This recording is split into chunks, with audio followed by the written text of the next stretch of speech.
السلام علیکم ویورز، ہمارے چینل پر خوش آمدید۔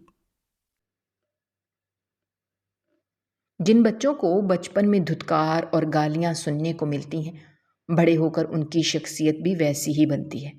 جن بچوں کو بچپن میں ان کے ماں باپ کی گالیوں اور جوتوں سے نوازتے ہیں اور پھر بعد میں ان سے یہ توقع کرتے ہیں کہ وہ بڑے ہو کر ان کی عزت کریں گے اور ان کا خیال رکھیں گے، تو یہ صرف ان ماں باپ کی غلط فہمی ہے۔ بچہ ویسا ہی بنتا ہے جیسا آپ اسے بنانا چاہتے ہیں۔ اگر بچپن میں اسے ظلم و ستم کا سامنا کرنا پڑے گا تو وہ ظلم و ستم کا اتنا عادی ہو جائے گا کہ ہمیشہ اسی ہی کا ساتھ دے گا۔ اس کے برعکس وہ بچے جنہیں بچپن میں پیار و محبت ملتی ہے، بڑے ہو کر وہ ویسے ہی نکھر کر سامنے آتے ہیں۔ یہی حال میرے بھائی کا بھی تھا۔ میرا بھائی چونکا میرا ستیلا بھائی تھا، اسی وجہ سے امی سے محبت نہیں کرتی تھی، بلکہ امی ہمیشہ ہی اسے مارتی رہتی تھی یا پھر اسے دھتکارتی رہتی تھی۔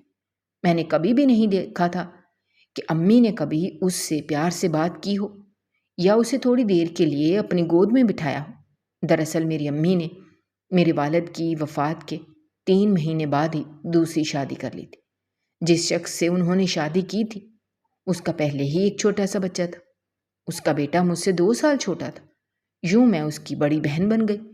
لیکن جب میں امی کو اسے مارتے ہوئے دیکھتی تو میرا دل بھی کرتا کہ میں بھی یہی سب کچھ کروں، اور پھر اس طرح میرے دل میں امی نے اس کے لیے اتنی زیادہ نفرت بھر دی کہ جب بھی وہ مجھے پکارتا یا مجھے کسی کام کے لیے کہتا تو میں فوراً انکار کر دیتی یا اس کے ساتھ برا سلوک کرنے لگتی۔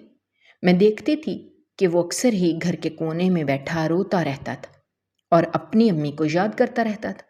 رات کو سونے سے پہلے وہ ہمیشہ ہی اپنے سینے کے ساتھ اپنی ماں کی تصویر لگاتا تھا۔ ایک دن امی کو اس بارے میں پتہ چل گیا۔ اس رات امی نے اسے اتنی بری طرح سے پیٹا کہ مجھے لگا کہ اب وہ دوبارہ کبھی بھی سانس نہیں لے سکے گا۔ اس کی حالت بہت بری ہو چکی تھی۔ اس کے پورے جسم سے خون بہہ رہا تھا۔ امی بھی یکدم ہی پریشان ہو گئی اور مجھے کہنے لگی، جلدی سے کچھ کرو، اپنے ماموں کو کال کرو اور انہیں بلاؤ، اسے لے کر کلینک پر جائیں۔ میں جلدی سے اپنے ماموں کو کال کی۔ تھوڑی سی دیر بعد ماموں ہمارے گھر آ گئے۔ ہم اسے کلینک پر لے کر گئے، لیکن ڈاکٹر اس کا علاج کرنے کے لیے تیار ہی نہیں تھی۔ وہ کہہ رہی تھی کہ یہ قتل کا کیس لگ رہا ہے۔ یوں لگ رہا ہے جیسے کسی نے اس بچے کو جان سے مارنے کی کوشش کی ہے۔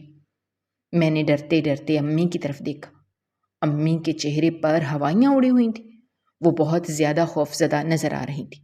ان کو آج سے پہلے میں نے اتنا خوفزدہ کبھی بھی نہیں دیکھا تھا۔ انہوں نے مجھے کہا، جلدی سے دعا کرو کہ میں بچ جاؤں۔ اس وقت میں تقریباً 10 سال کی تھی۔ جب وہ لوگ آپس میں باتیں کر رہے تھے کہ ہو سکتا ہے اس کی ماں کو جیل ہو جائے، تب میرا دل بہت بری طرح سے دھڑک رہا تھا۔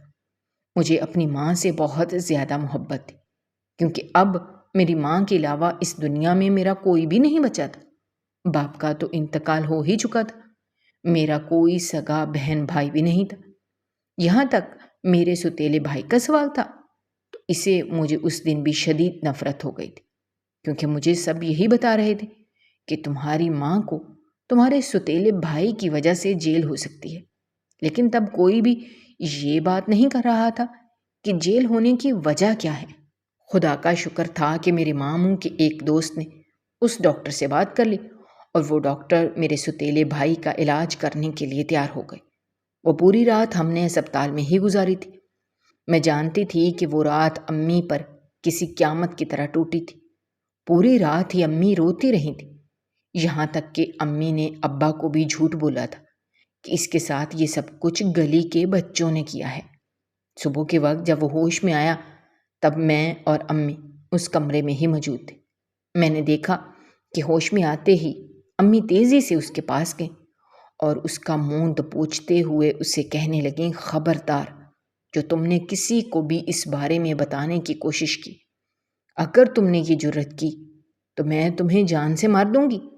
وہ بچہ جو پہلے ہی بہت تکلیف میں موجود تھا، اس طرح کا رویہ دیکھ کر مزید ڈر گیا۔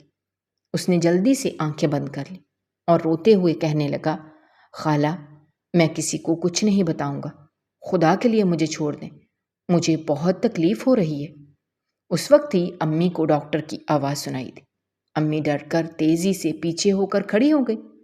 ڈاکٹر جب کمرے میں آئی تو ابراہیم کو روتے ہوئے دیکھ کر پریشان ہو گئی اور تیزی سے اس کے پاس جا کر پوچھنے لگی، ارے بیٹا، کیا ہو گیا ہے؟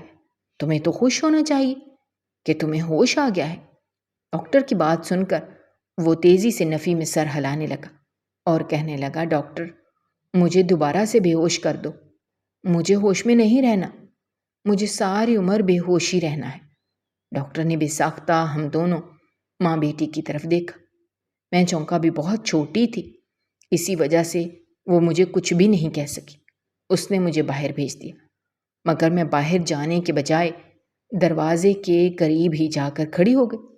مجھے آج بھی وہ الفاظ یاد ہیں جو اس نے میری امی کو کہے تھے۔ اس نے میری امی کو سمجھاتے ہوئے کہا، یہ بچہ ابھی بہت معصوم ہے، اس بچے کے ساتھ تم جس طرح کا رویہ رکھو گی، بڑا ہو کر یہ بچہ ویسا ہی بنے گا۔ اس لیے بہتر یہی ہے کہ اس کے ساتھ اپنا رویہ درست کر لو اور اس سے پیار سے پیش آؤ، کیونکہ لڑکوں کے بارے میں اچھی طرح سے جانتی ہوں۔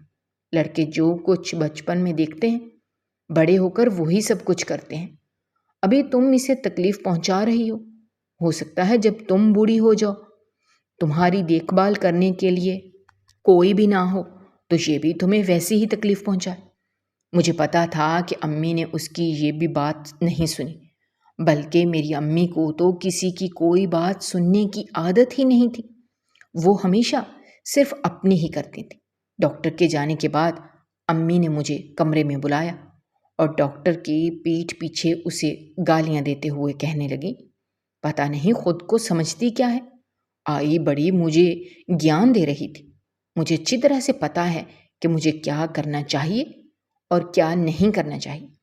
اس کے بعد امی نے مجھ سے پوچھا، کیا تمہیں مجھ پر یقین ہے؟ امی کی بات سن کر میں نے تیزی سے ہاں میں سر ہلا دیا، کیونکہ میں امی پر واقعی اندھا یقین کرتی تھی اور میں سوچتی تھی کہ امی جو کچھ بھی کرتی ہیں وہ بالکل ٹھیک کرتی ہیں۔ اس کے بعد تقریباً 3 دن تک میرا بھائی وہیں پر رہا، لیکن جب ہم اسے گھر لے جانے لگے تو وہ تیزی سے نفی میں سر ہلانے لگا اور ڈاکٹر کا ہاتھ پکڑتے ہوئے کہنے لگا، مجھے گھر نہیں جانا، مجھے یہیں پر رہنا ہے۔ ڈاکٹر نے اسے پیار سے سمجھایا اور کہا کہ آپ کا گھر یہ نہیں ہے، بلکہ آپ کا گھر تو اپنی ماں اور بہن کے ساتھ ہے۔ آپ ان لوگوں کے ساتھ جاؤ، یہ لوگ آپ کا بہت خیال رکھیں گے۔ میرے ستیلے بھائی کی آنکھوں میں اس وقت خوف موجود تھا اور وہ ڈری سہمی آنکھوں سے کبھی میری طرف دیکھتا اور کبھی میری ماں کی طرف دیکھتا۔ پھر وہ نہ چاہتے ہوئے بھی ہم لوگوں کے ساتھ جانے کے لیے تیار ہو گیا۔ مجھے اچھی طرح سے یاد تھا کہ امی نے اس کے بازو بہت سختی سے پکڑ رکھا تھا، حالانکہ کل ہی اس کے بازو پر ڈاکٹر نے انجیکشن لگایا تھا۔ اس وقت مجھے امی کی بے رحمی پر تھوڑا سا غصہ آیا تھا، لیکن میں امی کو کچھ بھی نہیں کہہ سکتی تھی۔ گھر جانے کے بعد امی دوبارہ سے شروع ہو گئی۔ اس بار امی اسے جسمانی مار نہیں مار رہی تھی، بلکہ اسے ذہنی تکلیف دے رہی تھی اور اسے بار بار یہی کہہ رہی تھی کہ تمہاری وجہ سے ہماری زندگی اجیرم بن گئی ہے، تم ہمارے لیے ایک بوجھ کے علاوہ اور کچھ بھی نہیں ہو۔ تمہیں دیکھ کر مجھے غصہ آ جاتا ہے، میرا خون کھولنے لگتا ہے۔ امی کی باتیں سن کر میرا دل بہت بری طرح سے دکھنے لگا تھا۔ میرا دل کر رہا تھا کہ امی کسی طرح سے خاموش ہو جائیں۔ دوسری طرف میرا ستیلا بھائی بھی پھوٹ پھوٹ کر رو رہا تھا۔ مجبوراً میں نے امی کو چیخ کر کہا، امی بس کر دیں، میرا سر پھٹ جائے گا۔ امی خاموش ہو گئی اور حیرانگی سے میری طرف دیکھنے لگی۔ میں نے دوبارہ امی کی طرف نہیں دیکھا اور تیزی سے بھاگ کر اپنے کمرے میں چلی گئی۔ سال تیزی سے گزرتے جا رہے تھے۔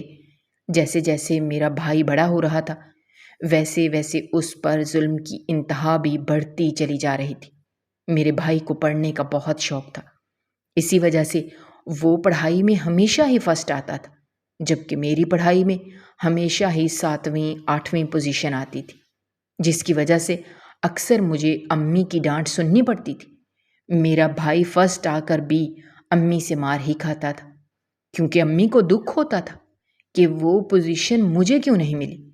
امی ہر ممکن کوشش کرتی تھیں کہ میرا بھائی اپنی پڑھائی کی طرف توجہ نہ دے سکے، لیکن اس کے باوجود بھی وہ ہر سال امتحان میں اول پوزیشن لیتا تھا، جس کی وجہ سے اساتذہ بھی اس کی بہت تعریف کرتے تھے، اور یہی وجہ تھی کہ اس کے ابا جان بھی اسے مزید آگے پڑھا رہے تھے۔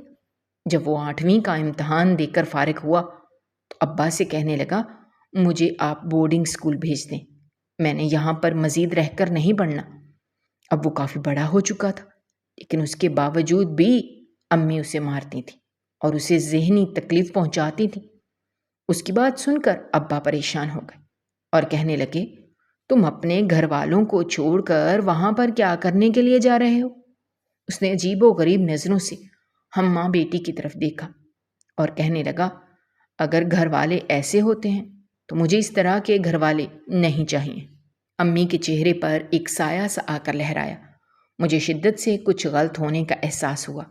یوں لگ رہا تھا جیسے وہ ہمارا پول ابا کے سامنے کھول دے گا، مگر اس نے ایسا کچھ بھی نہیں کیا اور خاموشی سے وہاں سے اٹھ کر چلا گیا۔ چونکہ وہ اکلوتا بیٹا تھا، اسی وجہ سے ابا جان اسے خود سے دور نہیں بھیجنا چاہتے تھے۔ انہوں نے اس کی منتیں کیں اور اسے یہیں پڑھنے پر لگا دیا۔ اب بھائی بھی قابو سے باہر ہوتا جا رہا تھا۔ اب نہ تو وہ ہماری پہلے کی طرح بات سنتا تھا اور نہ ہی ہم سے ڈرتا تھا، بلکہ اگر میں اسے پکارتی یا اسے کوئی بات کرنا چاہتی تو وہ اپنی لال آنکھوں سے میری طرف دیکھتا۔ یوں محسوس ہوتا تھا جیسے وہ مجھے زندہ نگل لے گا۔ بلا شبہ وہ مجھ سے 2 سال چھوٹا تھا، لیکن وہ مجھ سے کافی بڑا معلوم ہوتا تھا، اور اسی وجہ سے اب مجھے بھی اس سے ڈر لگنے لگا تھا۔ امی پہلے اس پر حکم چلا لیتی تھیں اور اسے تکلیف پہنچا لیتی تھیں، لیکن اب اگر اس کی طرف بڑھنے کی کوشش کرتی تو وہ 3 قدم امی کی طرف بڑھتا اور امی وہیں رستے میں ہی رک جاتی۔ امی اچھی طرح سے جان گئی تھیں کہ اب وہ ان کے قابو میں نہیں آنے والا، اسی وجہ سے اب انہوں نے اسے تکلیف پہنچانا ختم کر دیا تھا، مگر ذہنی تکلیف ابھی تک اسے دی جا رہی تھی۔ امی اس کے سامنے اس کی ماں کا نام لیتی اور اسے یہی کہتی کہ تمہاری ماں کوٹھے سے بھاگ کر یہاں پر آئی تھی، مجبوراً تمہارے شریف باپ نے اس سے شادی کر لی، کیونکہ اس نے تمہارے باپ کو دھمکی دی تھی کہ اگر تمہارے باپ نے اس سے شادی نہ کی تو وہ اسے سارے محلے میں بدنام کر دے گی۔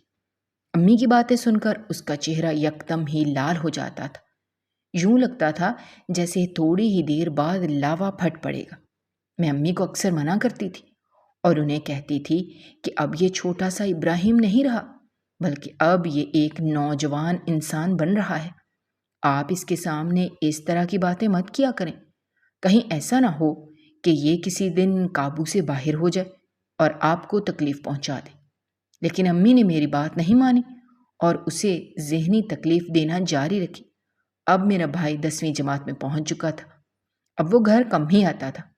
اس کی یہ حرکتیں دیکھ کر اب امی پریشان ہونے لگی تھیں، کیونکہ اکثر تو ایسا ہوتا تھا کہ رات کے 2 بجے دروازہ زور زور سے بجنے لگتا تھا۔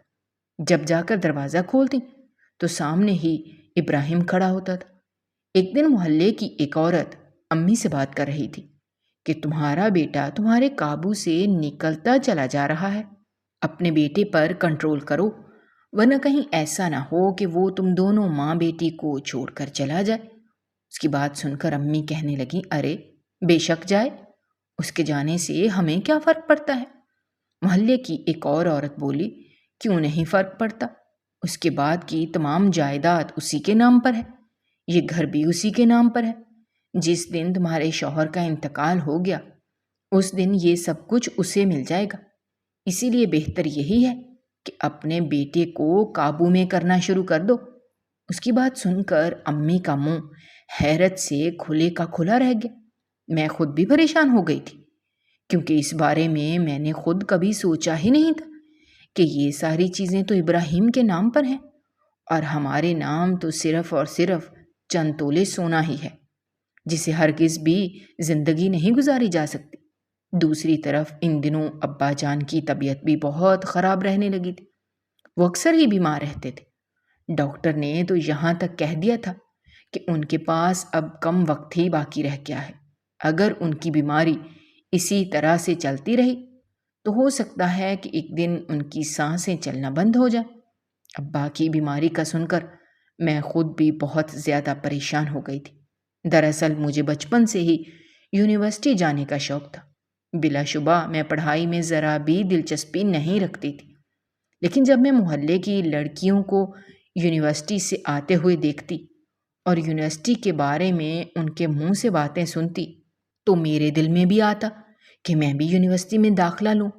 میں کسی نہ کسی طرح پاس تو ہو گئی، لیکن جب میں نے یونیورسٹی جانے کی بات کی تو ابا نے سختی سے منع کر دیا اور کہنے لگے، تمہیں پڑھائی کا ویسے بھی کوئی شوق نہیں ہے، اس لیے بہتر یہی ہے کہ گھر پر بیٹھی رہو اور گھرداری سیکھو۔ بہت جلد تمہارا اچھا رشتہ دیکھ کر تمہاری شادی کر دیں گے۔ ابا کی بات سن کر میں تڑپ اٹھی اور کہنے لگی کہ مجھے ابھی شادی نہیں کرنی، بلکہ میں نے آگے پڑھائی کرنی ہے۔ جب میں نے بہت زیادہ ضد کی تو بالآخر ابا راضی ہو گئے اور یوں انہوں نے میرا داخلہ کالج میں کروا دیا۔ مگر مجھے حیرت تب ہوئی جب میرے بھائی نے آگے پڑھنے سے انکار کر دیا۔ نہ صرف میں بلکہ سارے گھر والے بھی حیران رہ گئے تھے، کیونکہ سب لوگ اچھی طرح سے جانتے تھے کہ اسے پڑھائی کا بہت شوق ہے اور وہ کسی بڑے مقام پر پہنچنا چاہتا ہے۔ ابا بہت پریشان ہو گئے۔ اب وہ دن رات اسے اپنے کمرے میں بٹھائے رکھتے اور اسے سمجھاتے رہتے، لیکن میرے بھائی کے سر پر پتہ نہیں کون سا بھوت سوار ہو گیا تھا۔ وہ کسی کی کوئی بھی بات ماننے کے لیے تیار ہی نہیں تھا اور صرف اپنی ہی کیے جا رہا تھا۔ اب تو محلے کی طرف سے بھی اس کی شکایتیں آنے لگی تھیں کہ تم لوگوں کا بیٹا غیر قانونی سرگرمیوں میں ملوث ہے۔ 2-3 بار تو اسے پولیس بھی پکڑ کر لے جا چکی تھی، لیکن پتہ نہیں کون انسان اس کے پیچھے کھڑا تھا جو ہر بار ہی اسے چھڑوا لیتا۔ محلے کی باتوں پر پہلے ابا جان نے یقین نہیں کیا، لیکن جب ایک دن پولیس اسٹیشن سے انہیں کال آئی تو ابا جان پریشان ہو کے وہاں چلے گئے۔ جب انہوں نے اپنے بیٹے کو حوالات کے پیچھے بند دیکھا تو ان کے قدموں تلے سے زمین نکل گئی اور اس دن ہی ابا کی طبیعت بہت زیادہ خراب ہو گئی تھی۔ ہم انہیں لے کر ہسپتال آ گئے، لیکن پھر جلد ہی ابا کی سانسیں بند ہو گئیں اور یوں ہمارے ابا کا ساتھ جو سفر تھا وہ ختم ہو گیا۔ ابا کی وفات کے بعد امی بہت خاموش رہنے لگیں۔ اب میرا بھائی بھی کچھ زیادہ ہی سر جڑ رہا تھا، کیونکہ اسے اندازہ ہو گیا تھا کہ ابا ہی تھے جو ہمیشہ ہمارا ساتھ دیتے تھے، اب چونکہ وہ ہمارے درمیان میں موجود نہیں تھے، اس لیے بھائی نے اب ہمیں تکلیف پہنچانا شروع کر دی تھی۔ اب وہ امی کو ذہنی اذیت دیتا تھا اور امی سے عجیب و غریب قسم کی باتیں کرتا تھا، جس کی وجہ سے امی ساری رات روتی رہتی تھی، اس کی منتیں کرتی رہتی تھیں کہ خدا کے لیے خاموش ہو جاؤ۔ جب امی اس کے سامنے ہاتھ جوڑتی تو وہ کھل کر ہنستا تھا اور کہتا تھا، ارے خالہ، مجھ سے معافی مانگنے کی ضرورت نہیں ہے، کیونکہ میں آپ کو ہرگز بھی معاف نہیں کرنے والا، بلکہ اب تو میں آپ کو وہ سب کچھ یاد دلانے والا ہوں جو آپ نے میرے ساتھ کیا تھا۔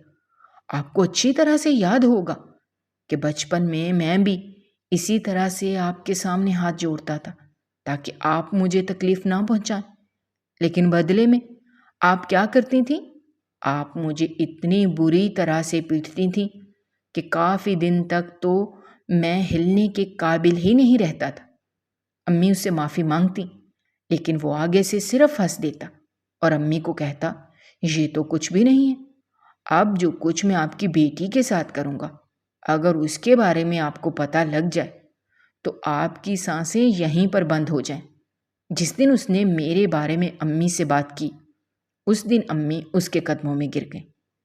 تب اس نے زور سے امی کو اٹھا کر ٹانگ ماری۔ امی کا سر زور سے جا کر دیوار پر لگا، ان کے سر سے خون نکلنے لگا۔ امی تیزی سے اٹھیں اور میں تیزی سے بھاگتی ہوئی امی کے پاس گئی اور اپنے بھائی کو بد دعائیں دینے لگی۔ میری بد دعائیں سن کر وہ ہنسنے لگا اور کہنے لگا، اب تم اپنی ماں کے لیے کیسے تڑپ رہی ہو؟ بچپن میں بالکل اسی طرح تمہاری ماں نے مجھے بری طرح سے پیٹا تھا، میں مرنے کے قریب پہنچ گیا تھا، تب تم نے میرے قریب بھی جانا گوارا نہیں کیا تھا۔ یہ کہہ کر وہ تیزی سے گھر سے باہر نکل گیا۔ میں اپنے ماموں کی مدد سے دوبارہ امی کو کلینک پر لے گئے۔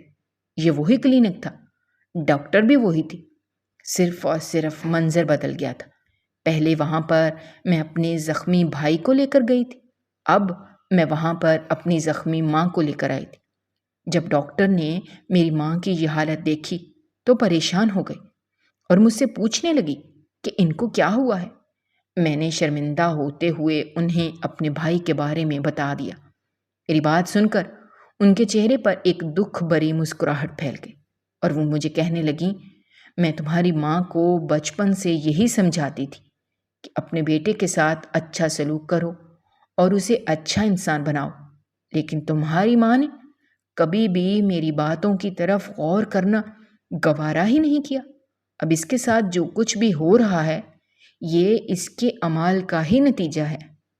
ڈاکٹر کی بات سن کر میں بالکل خاموش ہو گئی، کیونکہ میرے پاس بولنے کے لیے کچھ بھی نہیں تھا۔ یقیناً وہ ٹھیک ہی بات کہہ رہی تھی۔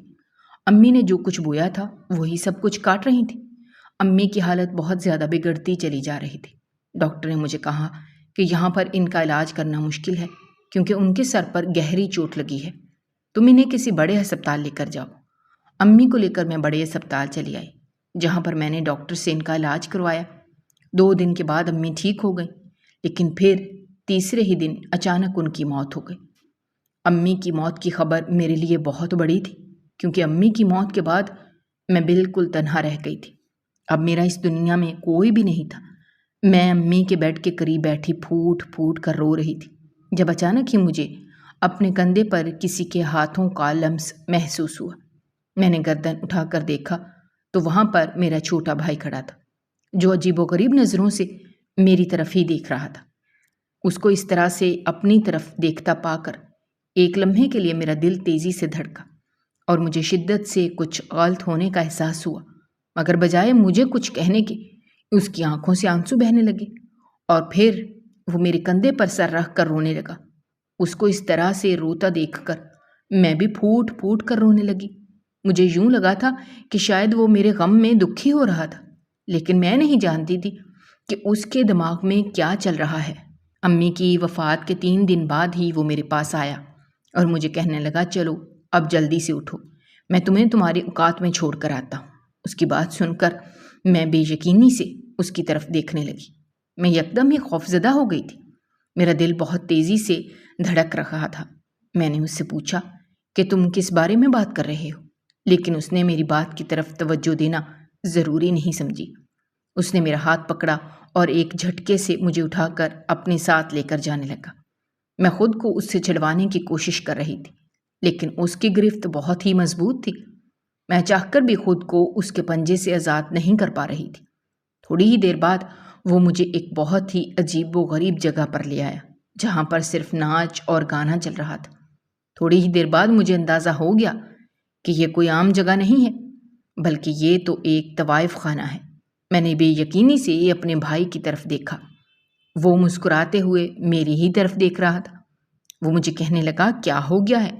یہ سب دیکھ کر حیران کیوں ہو رہی ہو؟ مجھے تو لگا تھا کہ تمہیں اس جگہ کے بارے میں بہت اچھی طرح سے پتہ ہوگا۔ میں نے اسے روتے ہوئے پوچھا کہ تم مجھے یہاں کیوں لائے ہو؟ وہ مسکرایا اور کہنے لگا، تمہاری ماں نے میری ماں پر الزام لگایا تھا اور اب وہ الزام میں تم پر سچا ثابت کرنے والا ہوں۔ اس کی بات سن کر مجھے شدت سے کچھ غلط ہونے کا احساس ہوا۔ میں نے اس کا بازو زور سے پکڑ لیا اور اسے اپنے پاس روکنے لگی، لیکن اس نے مجھے بے دردی سے اسی جگہ پر پھینکا اور خود تیزی سے وہاں سے نکل گیا۔ وہاں کی جو سب سے بڑی عورت تھی وہ میری طرف بڑھی۔ اس سے پہلے کہ وہ مجھے پکڑ کر اپنے کمرے میں لے کر جاتی، میری نظر گھر کے بیرونی دروازے پر پڑی، جو اس وقت کھلا ہوا تھا اور وہاں پر کوئی گارڈ بھی نہیں کھڑا تھا۔ میں تیزی سے وہاں سے اٹھی۔ میں جتنا تیز بھاگ سکتی تھی اتنا تیزی سے بھاگ کر اس دروازے سے باہر نکل گئی۔ اب میں پیچھے دیکھے بغیر تیزی سے بھاگتی چلی جا رہی تھی۔ پیچھے ہی شور مچ گیا تھا، ارے اس لڑکی کو پکڑو، اس سونے کی چڑیا کو اپنے ہاتھ سے نکلنے نہ دو، ورنہ ہمارا بہت بڑا نقصان ہو جائے گا۔ میں نے دیکھا کہ بھائی کی گاڑی اب باہر نہیں کھڑی تھی، یقیناً وہ یہاں سے جا چکا تھا۔ میں بھی پیچھے دیکھے بغیر تیزی سے بھاگتی جا رہی تھی۔ میں نہیں جانتی تھی کہ میں کہاں سے آئی ہوں۔ اچانک ہی میں ایک گاڑی سے جا کر ٹکرائی۔ میں نے دیکھا کہ وہ ہمارے محلے کے مولوی کی گاڑی تھی۔ انہوں نے مجھے پہچان لیا تھا، اس لیے مجھے کہنے لگے، تم رات کے اس وقت یہاں پر کیا کر رہی ہو؟ میں نے ان کی بات کا جواب نہیں دیا اور انہیں کہا، خدا کے لیے میری مدد کریں، مجھے اس وقت آپ کی مدد کی بہت ضرورت ہے۔ انہوں نے مجھے تسلی دی اور اپنی گاڑی میں ہی بٹھا لیا، اور اس طرح سے وہ مجھے اپنے گھر لے کر آ گئے۔ میں بہت زیادہ خوش تھی کہ کم از کم میں اس گندی جگہ سے نکل آئی ہوں۔ ان کے گھر جانے کے بعد میں کافی دیر تک بیٹھی پھوٹ پھوٹ کر روتی رہی اور ان کو اپنے اوپر بیتنے والی ساری بات بتا دی۔ میری بات سن کر وہ بہت دکھی ہوئے۔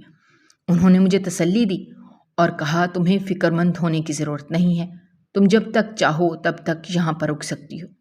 میں نے ان سے ان کی بیوی کے بارے میں پوچھا، جو مجھے کہیں بھی نظر نہیں آ رہی تھی۔ امام صاحب نے مجھے بتایا کہ وہ اپنے میکے گئی ہوئی ہے اور کچھ ہی دنوں بعد واپس آئے گی۔ ان کے گھر میں 2 ہی کمرے تھے، جس میں سے ایک کمرے میں وہ خود ٹھہرے ہوئے تھے، جبکہ دوسرے کمرے میں انہوں نے مجھے سامان سیٹ کر کے دے دیا تھا۔ میں اللہ تعالیٰ کا جتنا شکر بھی ادا کرتی کم تھا، جس نے میری عزت کو بچا لیا تھا۔ تھوڑی دیر بعد میری نظروں کے سامنے دوبارہ میری ماں کا چہرہ گھومنے لگا۔ مجھے ان کی موت یاد آ گئی۔ مجھے بہت شدت سے رونا آ رہا تھا۔ میرا بس نہیں چل رہا تھا کہ میں ہر چیز کو تہس نہس کر دوں۔ نہ جانے کیوں مجھے لگ رہا تھا کہ میری امی کی موت قدرتی طور پر واقع نہیں ہوئی تھی، بلکہ اس کے پیچھے کسی کا ہاتھ تھا، مگر میرے پاس کوئی ثبوت نہیں تھا، جس کی وجہ سے میں خاموش تھی اور کسی کو الزام نہیں دے سکتی تھی۔ میں لیٹی اسی بارے میں سوچ رہی تھی جب اچانک ہی میرا دھیان شام کے واقعے کی طرف گیا، جب وہ امام مجھے اس راستے میں ملا تھا جو راستہ اس کوٹھے کی طرف جانے کا تھا۔ اب میرے ذہن میں یہ بات آ رہی تھی کہ امام وہاں پر کیا کر رہا تھا؟ آخر اس کا وہاں پر کیا کام ہو سکتا ہے؟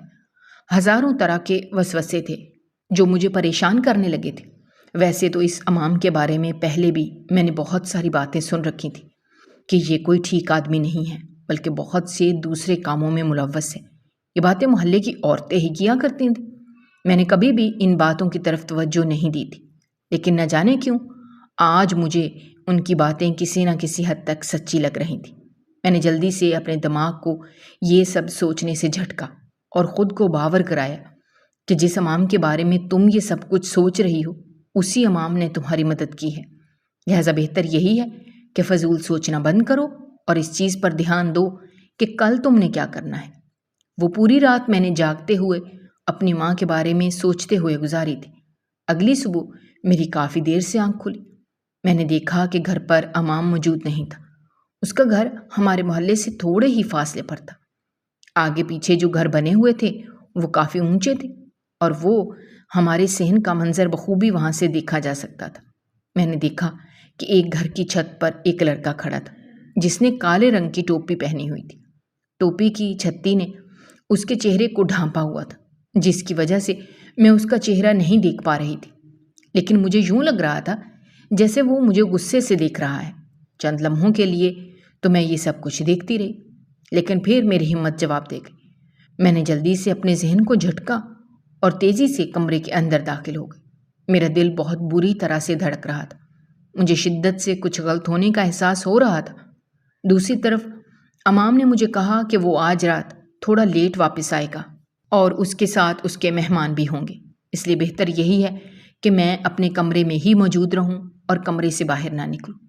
امام کی بات سن کر میں نے اسے تسلی دی اور کہا، آپ کو فکر کرنے کی ضرورت نہیں ہے، میں ایسا ہی کروں گی۔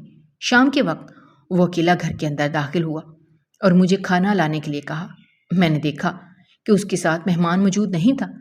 جب میں نے اس بارے میں پوچھا تو وہ پراسرار انداز میں کہنے لگا، دراصل مہمان کو ایک ضروری کام آ گیا تھا، تم فکر مت کرو، وہ کل لازمی آئے گا۔ میں حیران ہو رہی تھی کہ وہ مجھے عجیب و غریب نظروں سے کیوں دیکھ رہا ہے۔ اسی وقت دوبارہ میرے کانوں میں عورتوں کی باتیں گونجنے لگیں۔ زیادہ دیر اس کے سامنے کھڑی نہ رہ سکی اور تیزی سے باہر آ گئی۔ اگلے 2 دن اسی خاموشی کے ساتھ گزر گئے۔ اس دن میرا اس سے سامنا نہیں ہوا اور نہ ہی میں نے اس سے کھانے کا پوچھا۔ مجھے نہیں پتا کہ وہ کہاں سے کھاتا تھا اور کیا کھاتا تھا۔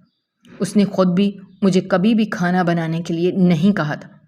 میں اپنے لیے ہلکا پھلکا سا کچھ بنا کر کھا لیتی تھی، اور اگر تھوڑا سا بچ جاتا تو رکھ دیتی تھی، ورنہ اس کے لیے میں نے کبھی بھی الگ سے کھانا بنانے کی زحمت نہیں کی تھی۔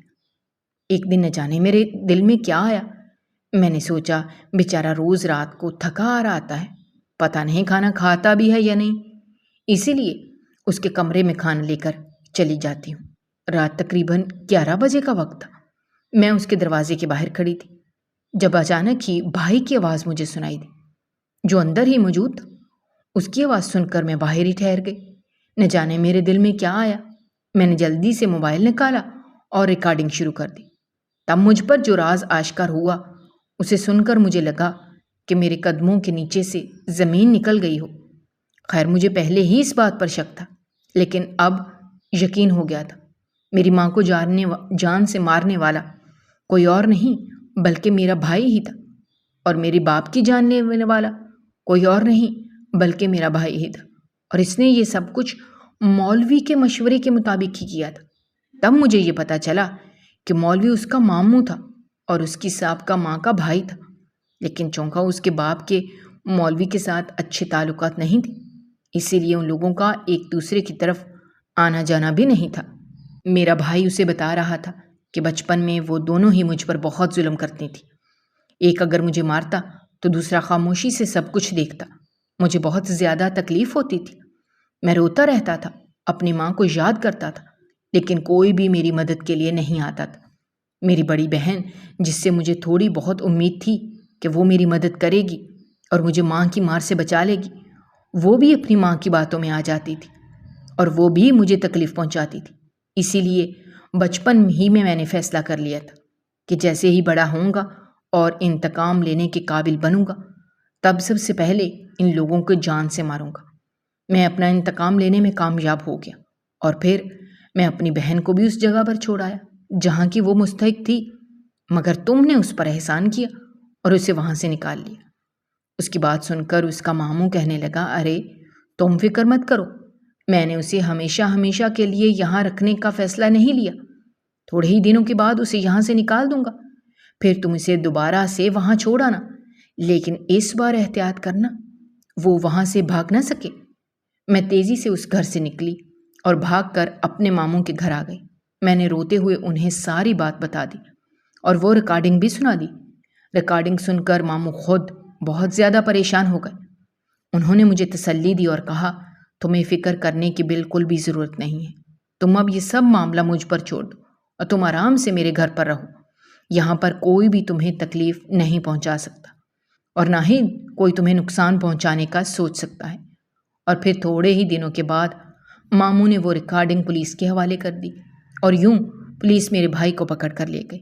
کچھ عرصے بعد میرا بھائی ایک نفسیاتی مریض بن گیا، جس کی وجہ سے اسے پولیس اسٹیشن سے نکال دیا گیا۔ مجھے یوں لگ رہا تھا جیسے وہ ڈرامہ کر رہا ہے، لیکن میرا بھائی سچ میں ہی پاگل ہو گیا تھا۔ اسے پاگل کرنے کے پیچھے سب سے بڑی بات اس کے والدین کا ہاتھ ہی تھا۔ بلا شبہ ایک بچے کی تربیت اس کی شخصیت پر بہت گہرا اثر ڈالتی ہے۔ میرے بھائی کو دوبارہ سے میں اپنے پاس لے آئی اور اس کا خیال رکھنے کی ذمہ داری اٹھا لی۔ غلطی مجھ سے بھی ہوئی تھی اور اب میں اپنی غلطی کا کفارہ ادا کر رہی تھی۔ اگر آپ کو ہماری کہانیاں پسند آ رہی ہیں تو ہمارے چینل کو سبسکرائب کیجیے، ویڈیوز پر کمنٹ کیجیے اور شیئر کیجیے۔ شکریہ۔